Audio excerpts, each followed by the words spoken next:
आज आपण vitamin E capsule बद्दलची माहिती जाणून घेणार आहोत। व्हिटॅमिन ई कॅप्सूल मध्ये आपण ब्रँड घेतली आहे ती म्हणजे इव्हियॉन। इव्हियॉन मध्ये इव्हियॉन 200, इव्हियॉन 400, इव्हियॉन 600 आणि इव्हियॉन LC अशा स्ट्रेंथ येतात। ही प्रोटेक्टर अँड गॅम्बल्स यांची ब्रँड आहे। आणि इव्हियॉन ई चे फायदे काय आहेत तर इव्हियॉन ई ही एनर्जी बूस्ट करते। इव्हियॉन ई डिफिशियन्सी ज्यांना आहे ती फिलअप करण्याचं काम करते। इव्हियॉन ई केसांसाठी खूप फायदेशीर आहे। इव्हियॉन ई ग्लोईंग स्किनसाठी खूप फायदेशीर आहे।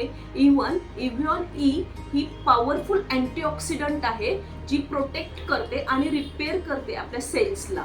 तर इव्हियॉन ई ही कॅप्सूल कोण घेऊ शकत नाहीये तर जे हार्ट डिसीज पेशंट आहेत, कोलेस्ट्रॉल पेशंट आहेत, इवन ज्यांना ब्लड क्लोटिंगचा इश्यू आहे, ब्लिडिंगचा इश्यू आहे, हे लोक इव्हियॉन 400 डॉक्टरांच्या सल्ल्याशिवाय घेऊ शकत नाहीयेत। इवन जे प्रेग्नंट लेडीज आहेत, ब्रेस्ट फीडिंग लेडीज आहेत, त्यांना सुद्धा डॉक्टरांच्या सल्ल्याशिवाय ही कॅप्सूल घ्यायची नाहीये। आणि हिचा डोस आहे 1 कॅप्सूल आफ्टर फूड, म्हणजे जेवणानंतर आपण ही 1 कॅप्सूल दुपारी घेऊ शकतो। याचे भरपूर सारे फायदे आहेत, त्याचे कॉन्ट्राइंडिकेशन आपण पाहिले, त्याचे फायदे बघितले आणि कोण घेऊ शकतो। आणि अजून डिटेलमध्ये माहिती हवी असेल तर कमेंट नक्की करा। आणि माझा हा व्हिडिओ आवडला असेल तर लाईक करा आणि असेच नवीन नवीन व्हिडिओ बघण्यासाठी सबस्क्राईब करा। थँक्यू।